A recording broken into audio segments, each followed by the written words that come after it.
careful myself because these speakers will cause feedback. Yeah. Sweet. What's the blue X for? It's so I know where not to go near speakers. We had to do that the other day in the Cross studio. lines. And the reason why is because we were working on a movie, and the floor was a Foley floor underneath, and so anytime we go on it, it would go, so it's throwing off the sound. Yeah. Oh yeah. I think what actually my original plan was to get people to like to line up for questions, but I might go to people if they raise their hand and give them the mic. Then, do you want me to like? Maybe when it's a little busier, like tomorrow. Maybe. Yes, then we'll maybe do a lineup. Yeah. I can filter out questions too, like get Matthew to check you first. No. No, don't care. It could get really Go at lengthy. it? Yeah. In episode we'll- 147, when you arrange your Yeah, zone and, part and toe I'm fine doing it. I Okay. don't know what you're talking about. Great. You watch it, I don't. I just do Okay. it. Yeah. So I'll just hand the mic and we'll go from there. Thank you. Yeah. No. Now you want a chair? I'm supposed to make. No, I'm good. This is my chair. The earth is my chair. No, Biggest like- seat in the house. That's a good t-shirt. Right? The earth is my chair. It's my boss. Oh yeah. Nice. We'll get some more people. Frank, where'd you get your boots? These I actually got custom from I think it was zcosplay.com. I think it was called. They I had to give them the size measurements and stuff like that, and they did it really good. It was a really good one for them, especially since they look really good. Yeah, they look really cool. So not the walk-in store. Yeah. But sometimes I wonder, I was like,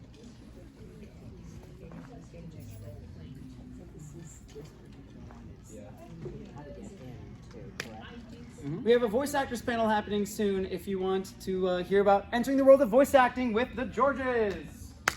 Yeah, I'm just kind of calling out and people hear me. Yeah. Helps us remember too. Yeah, right. Sometimes I forget as well. The George. How are you, Margot? Doing okay. We're living, we're thriving. Yeah. congratulations. Thank you. All right. Crazy.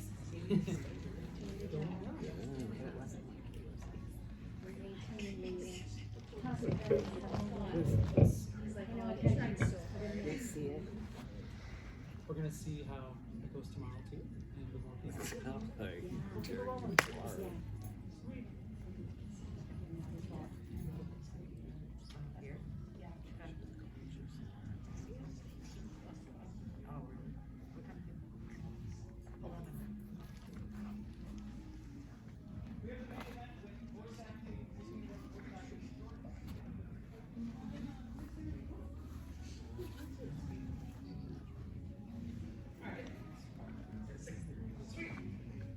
All right. Great. Hello, welcome. It's now 6:30 p.m. Eastern Standard Time, and we're about to get rolling with our first wonderful event with our amazing voice actors here, Grant and Jessica G. George here. Everyone, thank you. Would you guys like to say a few words about yourselves? Here you are. You can talk all about me, honey. Yeah, so this lovely lady to my left, right? Right. Wow. Right. I went to charter school, so I didn't. I never got my left and my right sorted out. Hi, I'm Grant George, and my wife, Jessica G. George. People kind of come to our table and go, "Oh, it's funny, they have the same last name. That's interesting." But that's where it came from.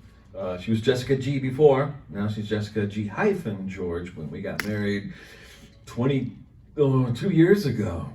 And it's in between all that time, we've done a bunch of different characters and worked in anime, worked in all different aspects of voiceover, not just in anime. So video games and animation and live action movies too, doing the dubbing, changing it from foreign languages into English. And we're also directing that now, and directing video games and directing anime, which is fun because that's something we can share with you too, is we also have an opportunity to watch other actors work and see what their work styles are. What else can I tell you? We're both longtime actors, trained actors. Voiceover is kind of just one of the avenues that we work in. So we are happy to share whatever information we can in an industry that's constantly changing. But you. I think he said everything. Yeah. I'm Jessica. Hi, everybody. We hope to meet you at our tables coming up. Yes, please come say hi. We love to meet everybody. We love to talk to everybody. So I know a lot of people get a little nervous around voice talent, but we don't bite too hard. Just a little.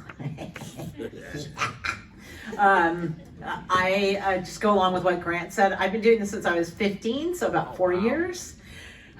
That's where I stopped growing mentally, which is important because, Grant and I are now, I started off in a little show called Teenage Mutant Ninja Turtles. I was the kid, the original. I was the kid in that, one of the kids in that, just doing incidental parts. A friend of mine kind of threw me a bone, and now here I am doing all the old lady parts, It doesn't sound so good, does it, old lady parts? But now I feel like yeah, I'm old lady yeah.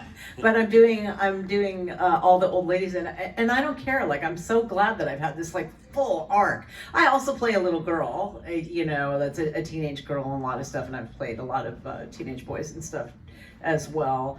And Miraculous, has seen the length of time. If you're a Miraculous fan, Ladybug, we've been doing for 10 years.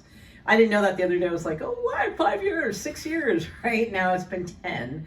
I started, this is kind of the only thing I've ever known. And people, it's interesting to watch, as Grant was saying, the course that it's taken for people to get into this business, and that is the topic of what we're talking about, how to really get into this business tonight, right? Whereas tomorrow, our topic's going to be different. So we hope to see you there too, and Sunday as well, because there's so much to talk about in this business, and Grant and I have great stories. And we just true. Yeah, but we really, if you're gonna talk to two people about this business, and you were to go on the street and go, are Grant and Jessica two credible people that you could talk to about getting into this business? The answer is undeniably yes. I'm a long time voiceover artist. I've been doing it for 46 years. So that's a long, long, long time. So I've seen it go from one side of the spectrum to the other side of the spectrum. And Grant and I have cast and directed many, many, many things. And the latest one is, Mono, but the latest one is the Chainsaw Man anthology, which has just hit the airwaves. And it's interesting to watch, which is Tatsuki Fujimoto, if you're Chainsaw fans. 17 through 26, Tatsuki's work through, or Fujimoto's work through, from the time he was 17 through 26 is very dark, very weird, very dark, very interesting to work through. It's very random, and to work through it and to not change it, and to work as a casting director and as really getting the right talent for it, but also directing it. I directed with another guy named Wolfie Troush, who's a friend of ours, and the two of us really having to talk about it so that we weren't deviating from the original, but a lot of the original we were like, what? So we had to interpret it because his stuff is just very in his head. It's like somebody's like, hey, let me take a little trip inside your head. Anyway, so, and did I miss anything? No. Should we just lean in and start with questions, which will lead us to talking a lot about how to get into voiceover? You want to know how we got into voiceover? Well, that was my first question. Oh, thank you. Let's get into my first one. So how this is gonna go is I have a couple of just like little starter questions first, and then I'm going to stay away from that speaker, and I'm gonna hand it off to, if anyone has any questions, you can raise your hand, and we'll get it pre-approved, and then you can ask, and we'll go from there. Sweet. Cool. Brilliant. So then, I know you already touched on Ninja Turtles and all that jazz, but my first question was really just, how did you get started into the voice acting business? Right? All right, we're gonna go right past you. There you go. Well, as a kid, I was always making my own movies. We used Super 8 back then until VHS came out. This is giving away my age, isn't it?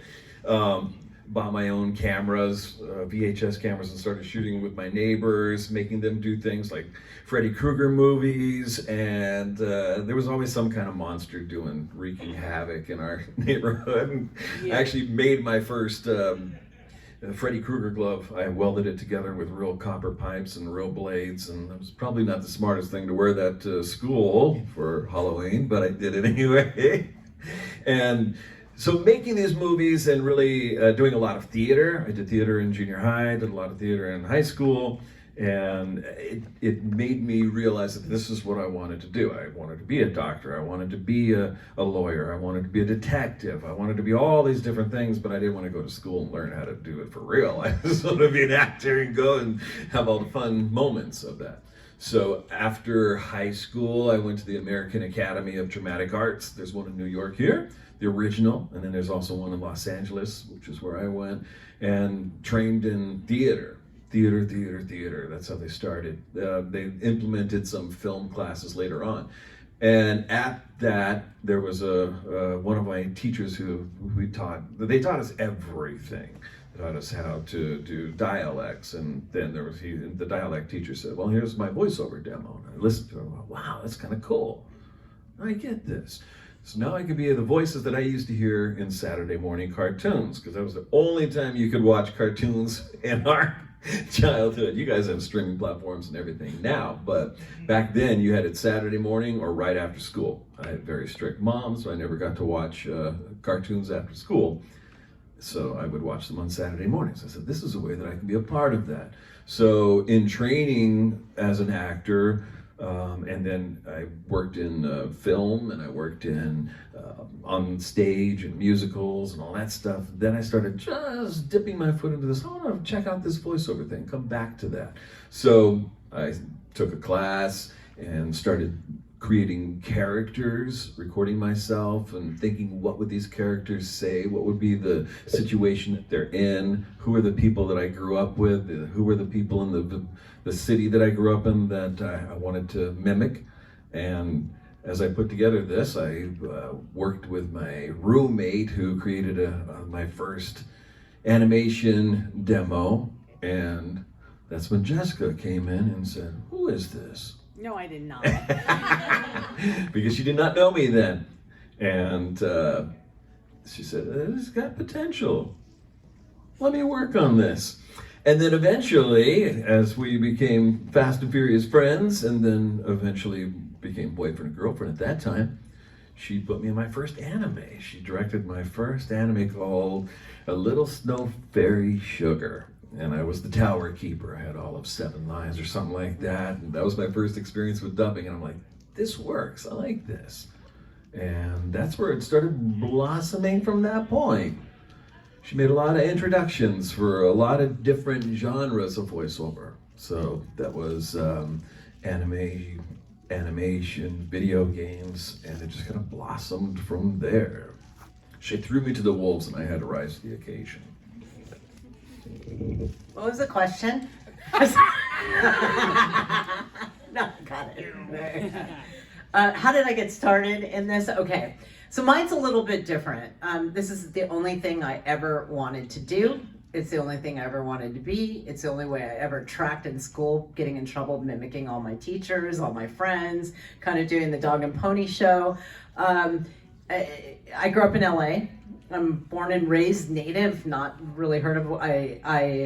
My dad's best friend was in a show called The Andy Griffith Show, which is old. It's like Nick at Night, and he played a drunk in jail named Otis.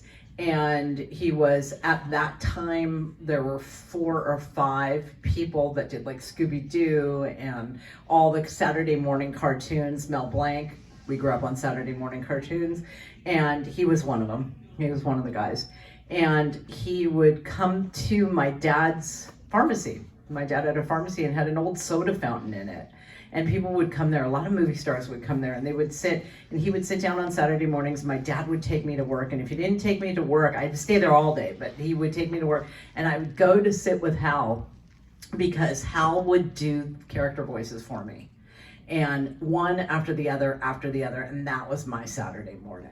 Right? So it's the only thing I ever knew. And I was like, oh, well, good. And as I look back on that, because he's been gone and my dad's been gone for a lot of years and Hal's my godfather, it was like kind of serendipitous that I was this little kid learning how to do voices from one of the number one voiceover guys in the world. And so I followed that track, and then I thought, oh, I want to be a news broadcaster, because I was a news anchor for a while. at UC Santa Barbara, where I went to school. And then I was like, oh, I'll do that. And then I moved to New York City, and there I studied acting. And a lot of acting classes. I was a radio jock on one of the stations. And then somebody hired me off the station. They said, will you come do my jewelry commercial? And I was like, yeah. And I remember making so much more money than like working like all week at the radio station, and then them handing me a check, and I'm like, whoa, what's that for? But I knew voiceover was a more lucrative business than being on radio for busting my hide as much as I could. So I continued my acting career. I never really went on stage, but I did film. Grant and I were in the same movie 9 years before we ever met. I did a couple of films, and commercials, and then just stayed tried and true to my voiceover career. So that's what I do. Yeah.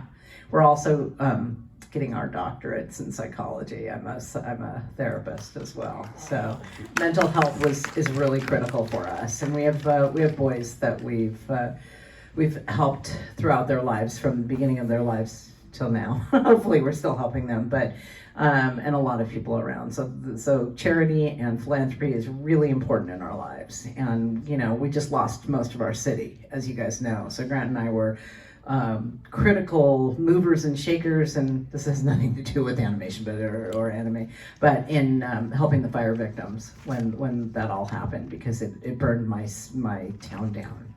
So, and my kids' schools and stuff like that. Yeah, so that's how I got started on that note. But yeah, so that sort of answers it. It's the only thing I've really done, aside from being a therapist, Excellent. Hey, thank you. All right. Generally, what would you say is it like to be a voice actor? Life as a voice actor. What's it like? I'll go first this time. We'll switch on. Wow, that's such a loaded question with such a loaded answer. It's taken it's a struggle. I'm going to go with that word first, because it's changed so incredibly much. I love it. I work, like Grant was saying, that I work in a lot of genres of voiceover, and I think that that's really important. Like, people are like, I'm just going to do anime, and I'm like, well, as a casting director, I'm going to tell you that I listened to 3,000 people for this one part. Hopefully that your talents can stretch far and wide. I've gone from being one of the top voiceover people in New York City to coming into a world in Los Angeles where it was all animation, and that's really what I've wanted to do. Wanted to do a full time, you have to have a backup in this day and age. You have to have a backup. You don't open at 9 and close at 5. It's not a candy shop. Hey, look, I referenced something. Yeah. And it's not a candy shop. You've got to have something else to do, And I think it's really important that people think, there are people that go in and they have these amazing careers right off the bat, and we're watching it and we're casting them for stuff too. And we've had these amazing careers, but there are days that we don't work, and there are hours that we don't work. So we have to really be creative with our time. Also, the other part of it is, I add to that struggle is that we have to keep our chops up. This is an old expression for you have to keep studying, and you have to keep learning, and you have to keep absorbing from other people, and you have to know the trends of the business, like what the trends are now. And I can tell you, as an older, more senior person, what do you say, more mature person, that I have to know what 20-year-old people are doing, and I have to know what 18-year. It really helps because we have teenage kids, but we have to know what's up, what's trendy, what people are looking for. And so it's like staying in the know all the time and constantly learning. Yeah, and it is constantly changing. So what it was when I first came into this business, probably 20 years ago, anime was just starting to arrive in before that, I guess. But Akira came in 1986, I think. Right. But then it went away. and then hentai came. And that was really like what we got first. And then Sailor Moon came, and that saved us. And Yeah. Pokemon. Yeah. Yeah. Pokemon, and then Naruto and Bleach DBZ, and Dragon all Ball those. Z.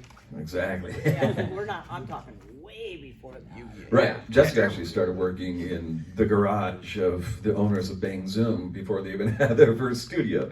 Now they have about 5 studios in Los Angeles. They kind of rotate around, And and it's a different group of people. yeah, it's interesting because you're constantly having to reinvent yourself. And back 10 years ago, there were a lot of things that I was working on that were all coming out at the same time. You kind of work on that momentum. People start to hear you as a certain type of character. We'll talk probably a little bit more about that tomorrow. But so you're constantly working, and then all of a sudden social media comes out, and then people are like, well, now we got to see who's going to do all of our free advertising for us. We're going to cast people who are going to have 8 million followers, who may not be the best actors or the most appropriate for this role, but we're going to put them in there because they're going to be marketing on their social media. What we've started to see now is a lot of the people who grew up on anime are starting to do it now, coming in as fans of anime. We weren't fans of anime because anime wasn't around when we were starting our careers. And it's a challenge because as what we've talked about in the first answer was this, you hear us saying training. We're actors, we're getting training, we're doing theater, we're doing, behind the scenes of theater, we're making movies. You're really starting an appreciation for all aspects of the collaboration of a project, whether it's a film, whether it's theater. That's a good struggle. Yeah, and as an actor, you're really learning your craft. You're learning where these emotions reside in you, and how you bring them out, how you bring authenticity and kind of crawl into the skin of these characters. And a lot of sort of the trend now is just mimicking what we were doing 10 years ago as trained actors. So they're like, oh, it kind of sounds like this when you're angry, or when this character's... Yeah, we were sitting on another panel with some newer actors who were talking about working in video games, and someone said, "Well, you just kind of like mimic what you heard growing up." So you're like, that's the way you do your deaths or whatever, or this is the way you're angry, and they're mimicking what they heard growing up. And we were talking about, well, that was us. We were the voices, and that's coming from actors who really studied their craft and could bring something to life. And that's a new trend now, where it's like a lot of the roles, are they kind of bringing it to people who are doing more of the social media, or are they doing it for the people? Yeah. And it's interesting as directors now of anime and video games to see other actors that come in, and you'll give them a certain note, kind of give it more of like this, or you really want to try to get this person's attention by, but not being direct, and it's not quite coming across. Some people you can get to that place, and other people are kind of, they've been told they have a good voice, so they come in there and they do their voice, and you'll say, okay, can you make it a little more scary? This is a little more scary. And so it's a new world. It's challenging because a lot of people want to be a part of it.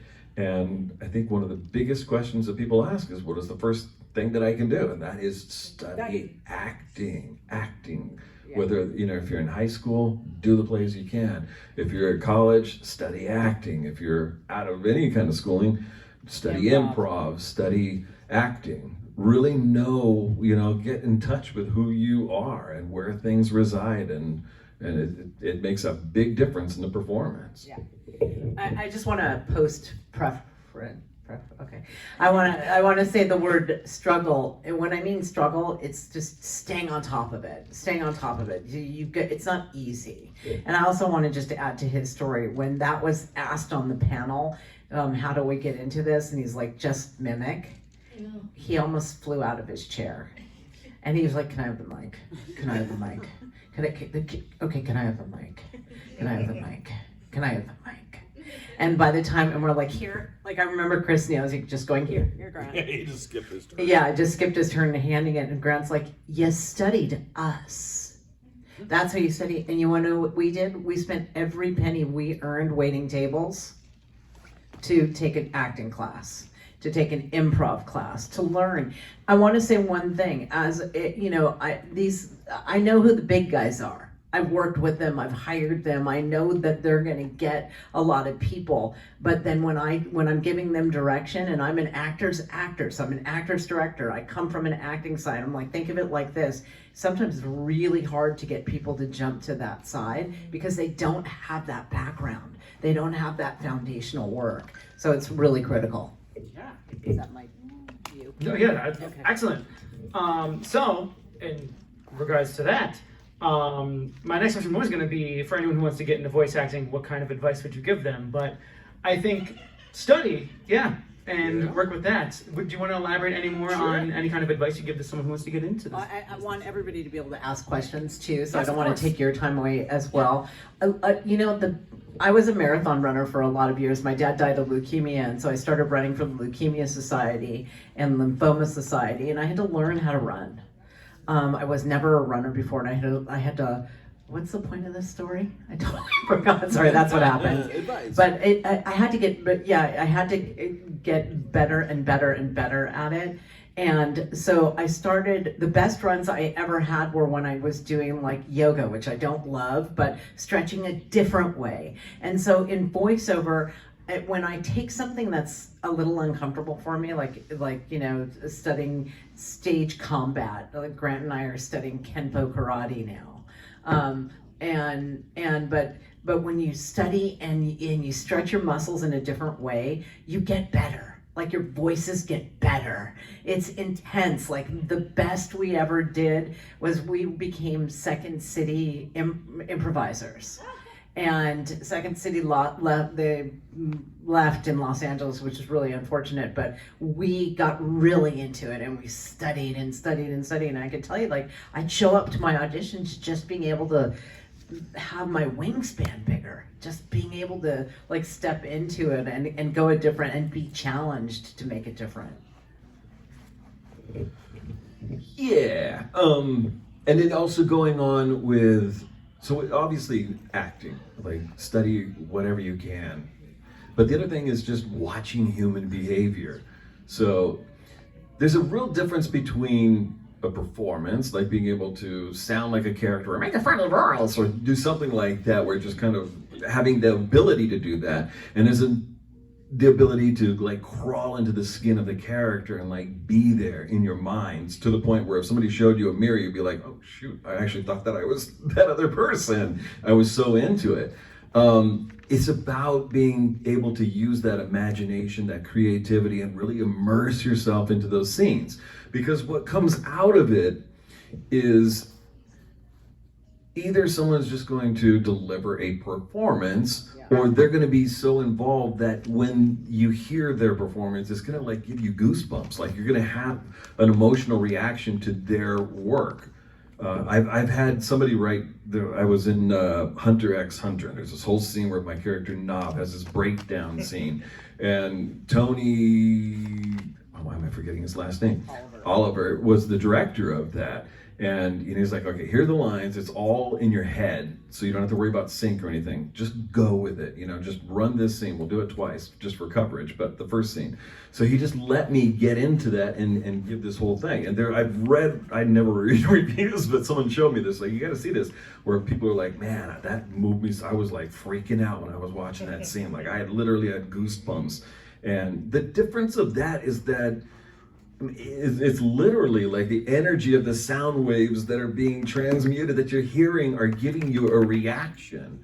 And when you see a great performance on film or an actor, I think the ones that are the most interesting to me are the ones who just do things that are you never would have predicted. It's not a performance, it's they're in it.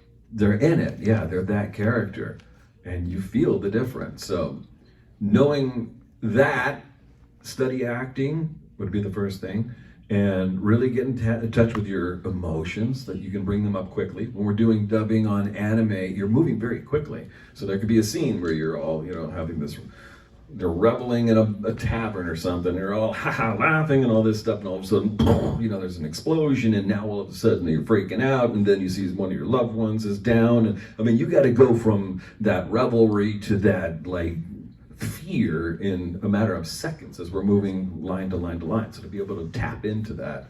Yeah. There's also a skill set. Luckily, we're married, right? Like, can you imagine if we weren't? There's also a skill set because remember, in anime, there are 3 different ways to do it. 3 different studio ways to do it.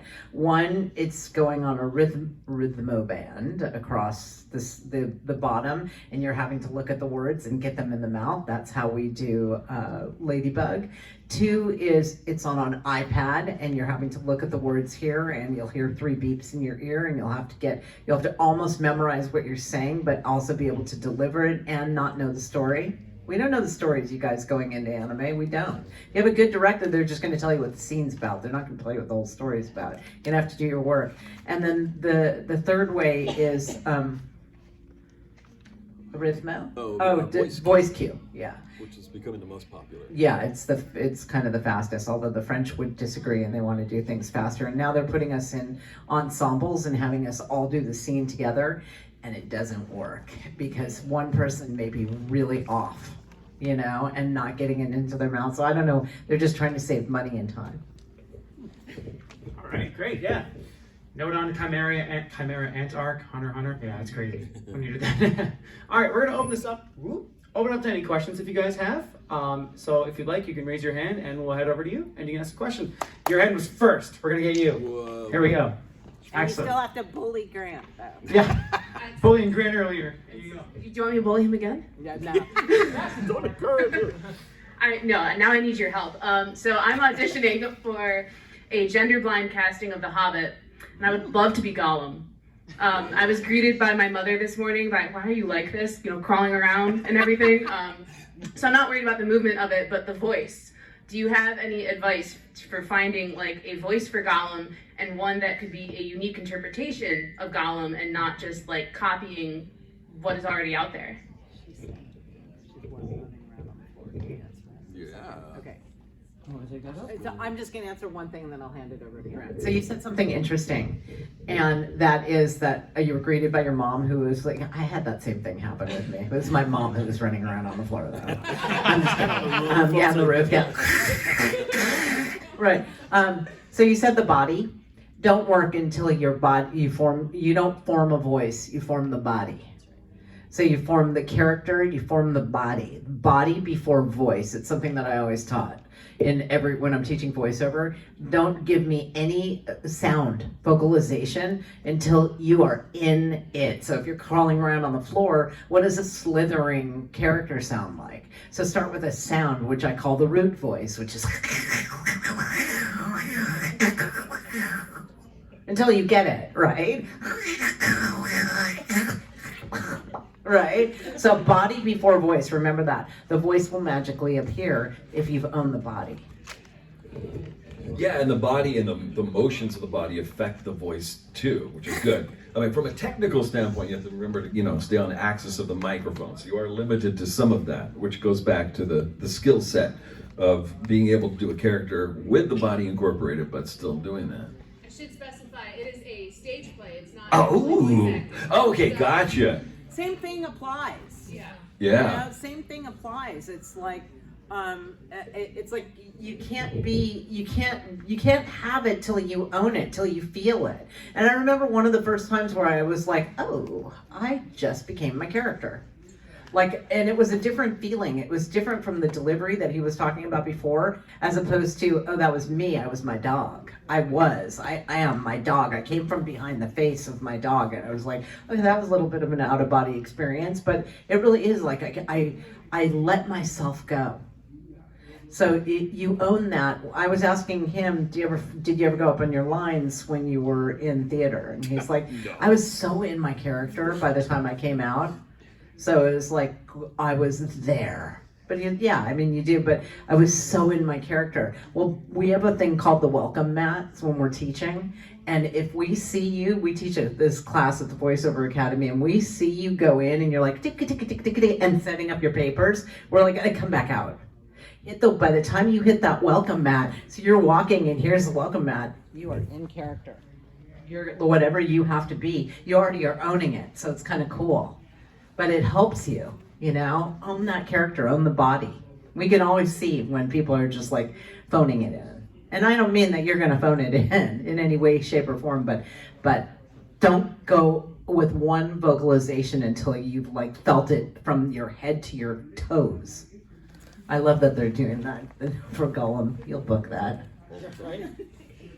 Yeah, and one thing also is that is the best way to start moving around and just trying stuff, and all of a sudden something's going to click and you're going, ooh, I like that. The other thing is make sure it's something you can maintain for a long period of time, because I'm doing stage, there's certain things where like, oh, this would be cool, and you're like, oh shoot, I could do this 2 hours every night for the next 4 weeks, or like Cho'Gall from Blizzard's whatever, I can't even think what it is, World of Warcraft. Like I went in there and created this character with like, oh, talk like this the whole time. And I'm like, oh, this is great. I booked it, yeah. And I show up and I'm like, oh wait, 4 hours of that. This is gonna suck. Yeah. And I almost lost my voice. So make sure it's something too that it's not too difficult. You know, that you can't like keep going on. Book it. Any other questions? No one over here. Yes, Frank. So my question is going on to some of the earlier things about the voiceover.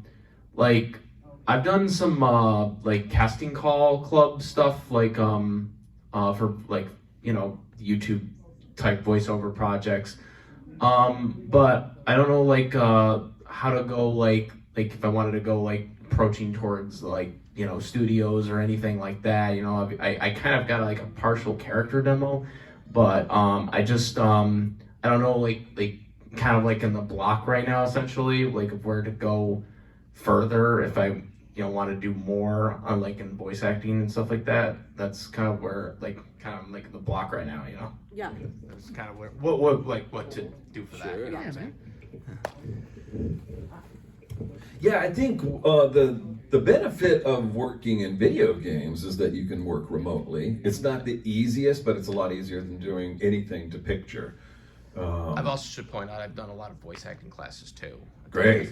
And stuff like Yeah, that. because that definitely having the technical experience too in front of a microphone and being able to do the dubbing, whether it's looking down at the line, memorizing, and then matching the sync, or with what we were talking about, which is more like a karaoke type band that goes across. Having that, and also knowing, working on a microphone, you can't go all the way over here, or you kind of go off axis, and then, it has to kind of stay right on that mic. Yeah, I got like actually like at my I actually made like a self like with porcelain pipes and like the sheet thing that goes over it, like it's kind of my own like self-made thing to prevent Right. the sounds and stuff like that. And I got an AT2020, which people said was a pretty good mic. Good I mic. don't know if it's still good, but it was Yeah. good at the time I when mean, I got I've been using the same mic for 25 years. My Neumann TLM 103. It's the best mic for me, and I'm gonna go into the grave with that mic. I love it so much. All it needs is cleaning. Yeah, that's another thing too, is having the sound-proof booth, and there's a lot of things that go into it. Can so I it's answer fun. this question? Yeah. Okay, so you were talking about being kind of in this block right now. yeah, basically. Well, I think, a lot of it boils down to, do I have the finances to be able to go and spend more money for classes? Do I have the finances to put together, a demo tape with Chuck Duran, which is $4,000? Do I have can I do it on my own? You have so much at your fingertips. And so study a lot of stuff that's available for you on YouTube right now. Keep your studies up. So you should be looking at like 2-3 hours a week of really watching some. I'm going to say watch the old guys, because they're more bendable than the younger ones. Sorry, I apologize for all my youth, but they're really like posable and bendable, and because they have that acting background, right? And I would say do some crossover work. Oh. So some improv. Oh, okay. Yeah, you're an outgoing guy, so like improv and be comfortable doing stuff, and just and learn from that, because your characters will get better, and then the more characters that you develop and you start naming, start putting them down, and come up with great things that they'll say. Yeah, you can script write through AI. That's the only time I want to use that terminology. But you can script write like some of your characters through that. Like I'm doing a character for this. But a lot of times people are like, I'm going to emulate that big Hulk guy, and we're going to leave that to Fred Tatasciore, the Incredible Hulk, and he just sounds like that naturally. Right? So that wouldn't be in your genre. So you really have to find out what kind of characters can I do. And so you're starting to create a library for yourself of what kind of characters can I do. Mine have moved, from doing the teenage voices to now doing the older ladies or the tough ladies. Or the witches. Or the witches, Which is yeah. fun. So I know where I'm at. And so you have to know, like, what can I do and what am I comfortable in? Look around. Look around at different, am I a blue collar worker? Am I, this funny guy at the aquarium? Find him nerdy or whatever. Just figure it out for yourself. Look around. Okay. Does that help? Yeah. Yeah. Keep building your library. Thank you. Yeah, I was just gonna say that's one great thing to do is to sit there at the supermarket or Costco or wherever you are and just watch people. Try to figure out what they're saying. What do their voices sound like? And a lot of it is based on the way they're sitting, or they're kind of like this, not very animated, or just kind of like try to find a voice and think of just a little scenario that they would say. Start creating those characters. That's the first thing you do. When you can have 10, that's great. You'll probably only be hired to do your own voice for the most part. A little higher and a little older, but it's sort of. Is that different too with the how they hire with based on your own voice compared to because I've heard that too compared to doing a different voice. Right. Definitely start with your own voice. You naturally have a young hero voice as it is without having to do anything too much to it. So that's a good thing because those are the people who work the most. Great. Thank you. Any other questions? Aha, right in the back here. Coming along. Hello. I have my bachelor's in theater, so hearing about all the appreciation for you there was very resonant for me. And so I did walk in kind of in the middle, so I'm sorry if you've already answered this. I did a lot more technical theater. I did, props mastering, scene work. My favorite, of course, was stage combat as well. So I was kind of curious, because you said you started having more of an appreciation for various parts of theater. What aspects of it did surprise you that were able to help develop more of your skill set?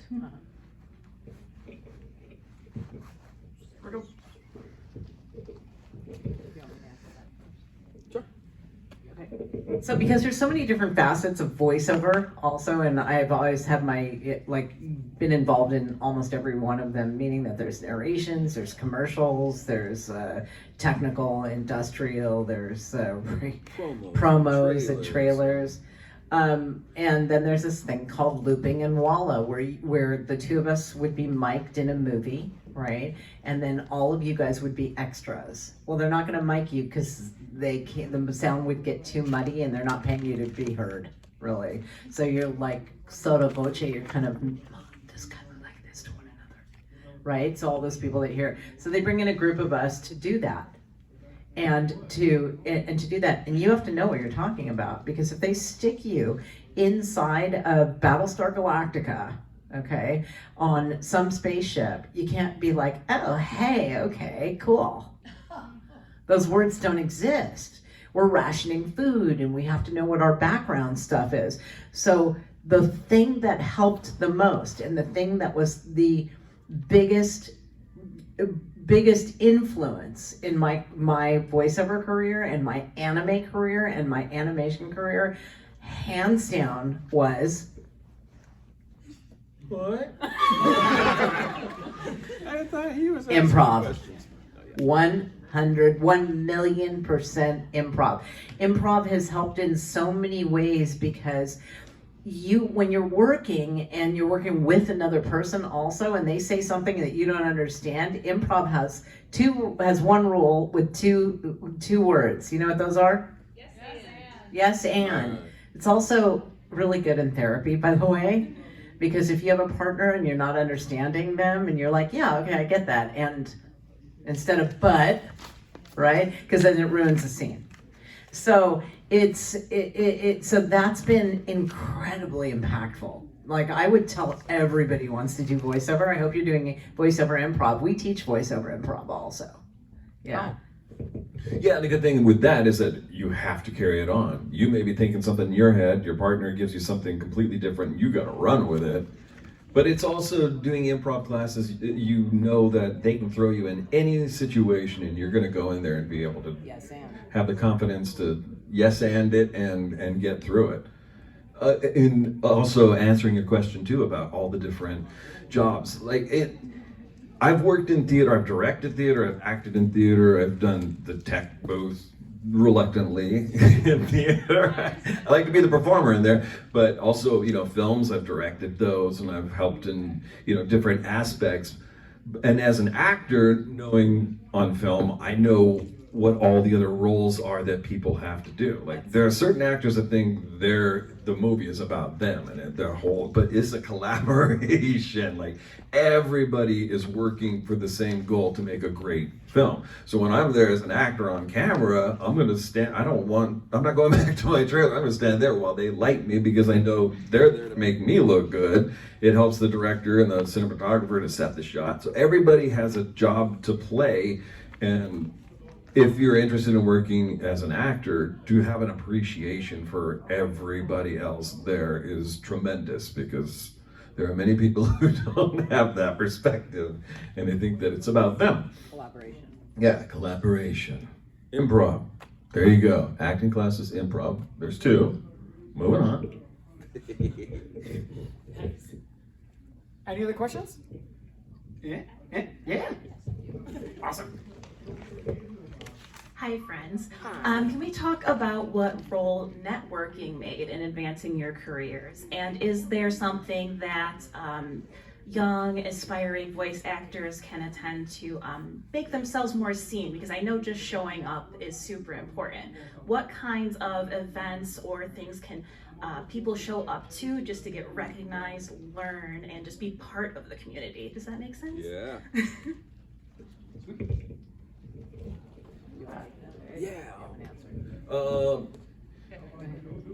It's interesting because even, when she was 30 years into the business and I was probably 15 or something, we were still taking classes with casting people that we knew, but we hadn't had the chance to work with. So we're like, we're gonna get in front of them so that they get to see our work. So it never stops. Doing any kind of classes with people is exposure. You get to see how they work and what they're looking for. Unfortunately, sometimes it's like a pay-to-play kind of thing, where you have to pay to get to know this casting director and how they work and what they look for. I'm gonna sound like a mom here, okay? But social media it's important. It's really important, but it's only important if you have the job, because then you can tout something. So, I laugh because I see all these big voiceover conventions that are going on and you're showing up and then I'm like, who's there to hire? Like VO Atlanta, I want to know who's there to hire, and are they going to hire me in my own town?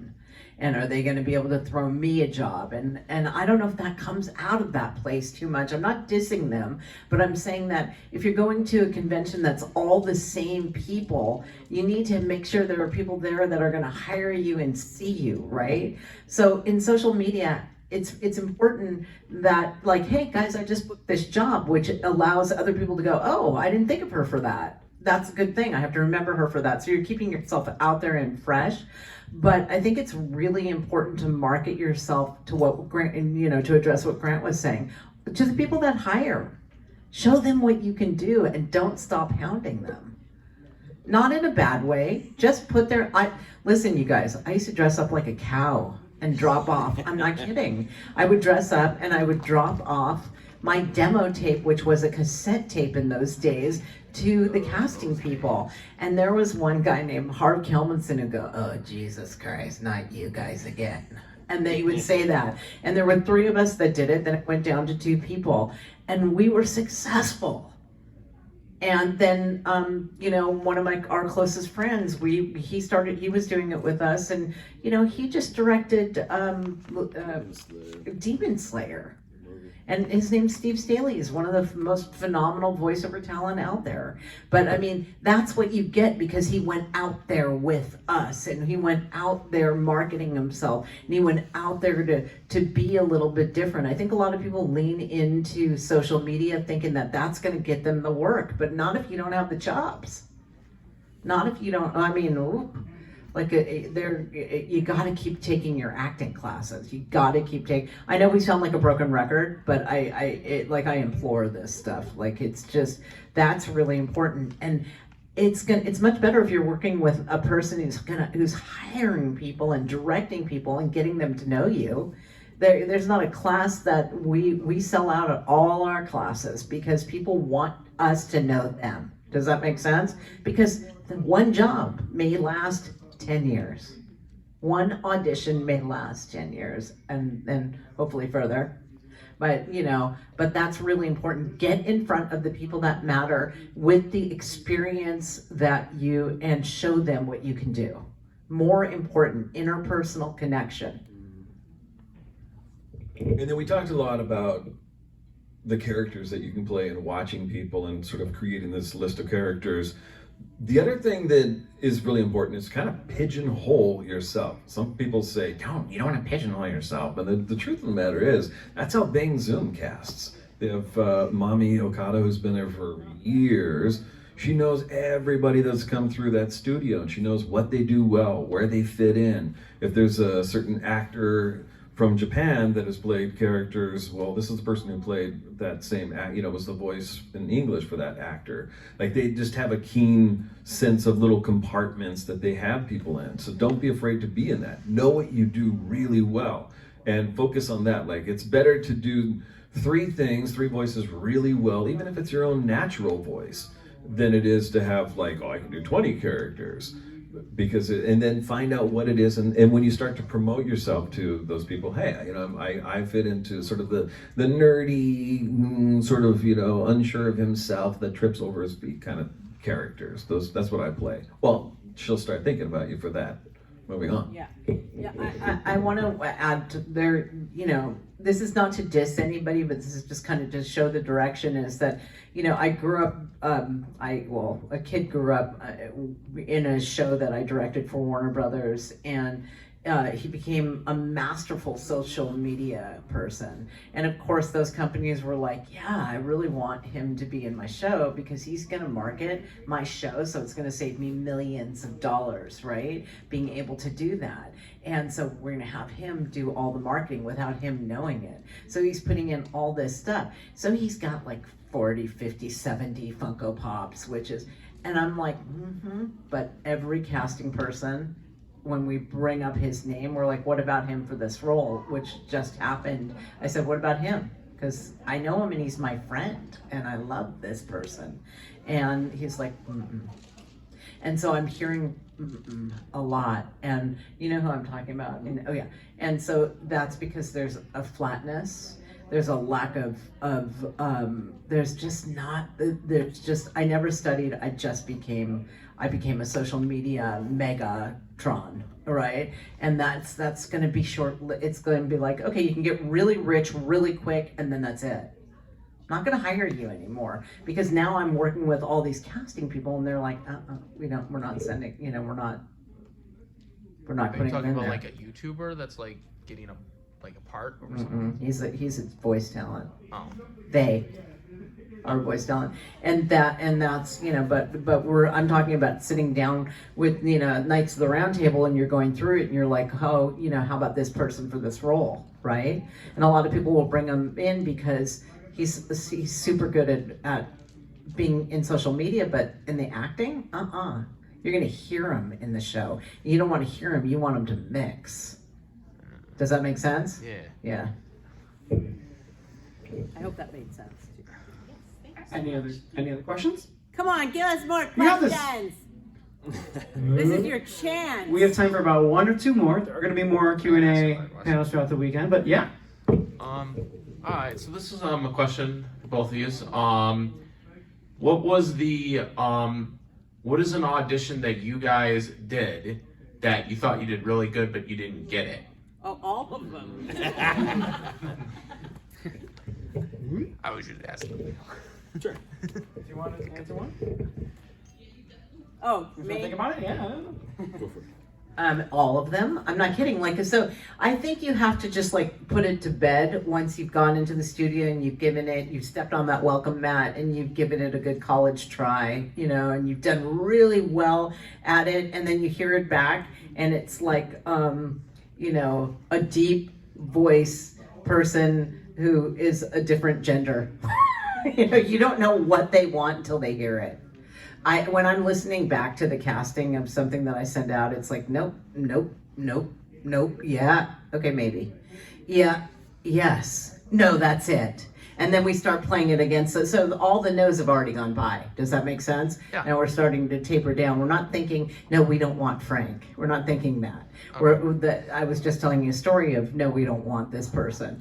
But most auditions you're not gonna get. It's the ones that you do get, you celebrate, right? So we don't even pay attention to the ones that we don't get. But I can tell you that I went in for a show called, what was it, Max Steel? Was it last Zach Steel, Tunes? that's a blast from the past. Zach Storm. Zach Storm, yeah. So Which is last also by Miraculous. by Miraculous, same people who did Miraculous. And I went in for that and I went, I'm not gonna go. I don't feel like it today. Because I didn't think it was gonna be big. I didn't think it was gonna go anywhere. And I went in and it was like this fortune teller, right?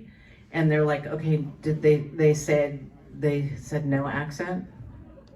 I think they wanted an accent. They wanted an accent, so no, they didn't want an accent, so I gave it to them without an accent, but she was like this little shriveled up lady with long, cringy hands, and so then I walked out. Would you believe that I had the you-know-whats to walk back in and say, I want to give you something completely different, right in the middle of a second audition, their other audition. So they said, okay. But I feel like I've earned that place in my career where I could turn around and walk back in and just ask kindly, I want to give you something else that didn't feel like me. And I went and I did it as this Eastern European kind of gypsy type of woman, and they booked me. And I was like, oh, that was so bold. I was proud of myself for like saying I didn't commit to the first one. When they booked me, they had me do the whole thing without the accent. Oh, wow. Okay. The whole show got done. That first episode, and they called me back and they said, we want the accent. So I got to go in twice, which means I got to get paid twice because they changed their mind. That's sort of the flip of what you were asking, but I wanted you to. Yeah, I go in always sort of with a naivety that there's only 20 of us that are going to be auditioned for this. So I don't really think about the odds that are stacked against me. I kind of just go in and I do my own thing. And I think that's really critical. It's like, don't try to guess what you think they want from an audition. Just go be you. Like, there's only one of you. There will only ever be one of you in this world, ever. So there is something absolutely unique about who you are and what you're going to bring to it. And one thing that we hear from a casting standpoint is you can put out the specs. So, whatever this character described as, and then you'll hear all these auditions back, and everyone's different. And as Jessica was saying, we're listening to it going, no. And it's not a no, that was a horrible performance, or no, I don't want this person. It's just, it's not right for this. And then all of a sudden something sticks out like, whoa, never even thought about going that direction. But that was you trusting your instincts and saying, I'm just gonna give it this kind of spin. I'm gonna go in with this kind of character. And once in a while you reconvince them of what they really want. And that's happened a lot of times too. We also have agents that have told us, don't do anything special with your auditions, like don't do weird little sound effects or something like that. And I'm like, oh. So like I had one for Elena of Avalor or whatever, and he was this speedy little coyote that zips around. So I was like, hey, what's up? I was like doing my thing with like adding those sound effects. And when I sent it in, they're like, you probably shouldn't do that. I booked the part. And the next one was like a robot. I'm like, kind of breaking down thing. And they're like, you really shouldn't do that. Book that part. So don't listen to your agents, I think. I mean, it's one opinion and they're not the actors, right? They tell us all the time, don't read together. And we were like, don't read together. Isn't that total chemistry? For I'm like- married to him for 20 some years, yeah. For like radio commercials that are husband and wife, you know. And then we booked like Westfield Mall. I don't know if you have that here, but like what, like everywhere. It's everywhere, and on the western, that part of the Mason-Dixon, Mississippi. So, but it's it was like years and years and years of that, and the rewards were wonderful, and but we didn't listen. We put it together, and then we're like, just send it in. We'll just put my name on it. So we, in hopes that they won't listen to the whole audition. But sometimes we have to stand up against our agents. Yeah, one more thing. That's the joy of this business, is you never know what this audition can bring. It could just be for this one game, or it could be for a series that goes on and on and on. Like I remember auditioning for Bleach, going, Bleach? This will go nowhere. Like 10 years later, I'm still working on it. So you just never know. It's like playing the lottery. It's like sometimes, boom, you're gonna throw something in there, and bam, it keeps coming back. Or it'll go away for a while, and Fire Emblem goes away, and then it's back. Goes away, comes back. Bleach went away for a while. Bleach went away for a while too, and like Fire Emblem, just keep your eyes open. Excellent. We have about a minute or so left. Does anyone have any last questions? last pressing questions. Huh. Yay! All right. Why not? Hello again.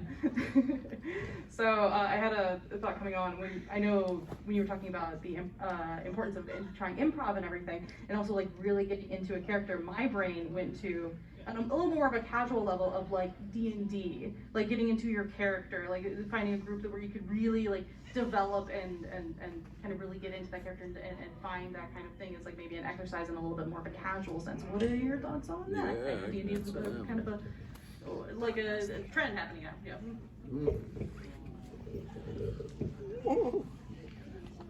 I know what you're gonna say, so you're gonna say both of us. So well, our son, we have two sons. One's in college right now. Our other son is 11th grade in high school, is on the spectrum. And he's got a brilliant imagination, but he was spending a lot of his time locked in his room playing games. I started thinking to myself, when I was a kid, I played D&D a little bit. So what if, and all the imagination that I got to pour into that, and the characters, and creating my own little campaigns. I played a lot with this doesn't sound right, let me rephrase that. I played by myself frequently. So I learned how to do D&D on my own, because nobody wanted to share my interests or whatever. Better than what I was gonna say.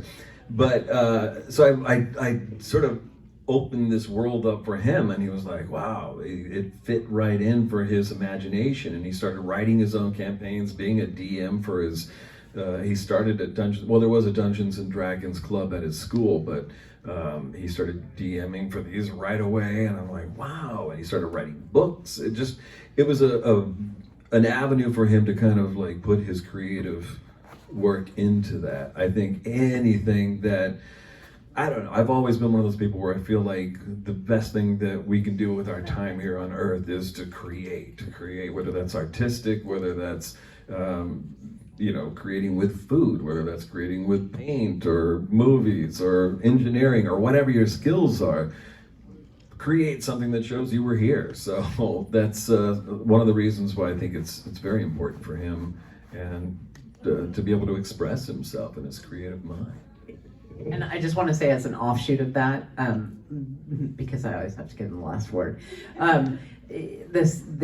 Grant mentioned that our son is ASD, autistic spectrum. He does not like the term neurodiverse, so we honor him in what he chooses, because I would have considered that I was on the spectrum and have been on the spectrum my entire life as well. But there's a propensity that some of the best actors in the last year that I've seen are autistic. Kellen Goff, these major actors. And one of the things that I noticed about them is their ability to latch on. Like, it's the strongest, most intense ability to do that. So you're talking about like this like hyper focus, and then they bring it. So they've learned to really bring it. Kellen's like an inspiration for me because he's helped me a lot understand some things from his perspective. Sean Chiplock, a lot of people that are just these like we're super popular right now. If you're, if you follow the names, but that's a really important thing to do. Like go and practice being that. Grant and I will walk through the streets of Italy and be pigeons. I'm not kidding. Or see people in a window talking and make their whole conversation. They're not speaking a word we understand. Right? Well, especially the pigeon part. But we will sit there and we'll have like 10-minute conversation between two pigeons that are eating seeds at the bottom of a fountain. Right? But it's funny and we do it all the time.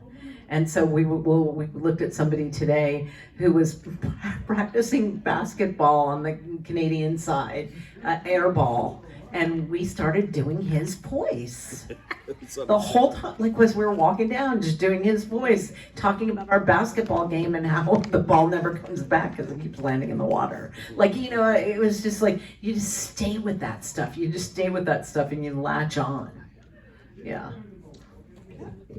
Excellent. Well, that is all the time we have for our first Q&A. So Jessica and Grant, thank you so much.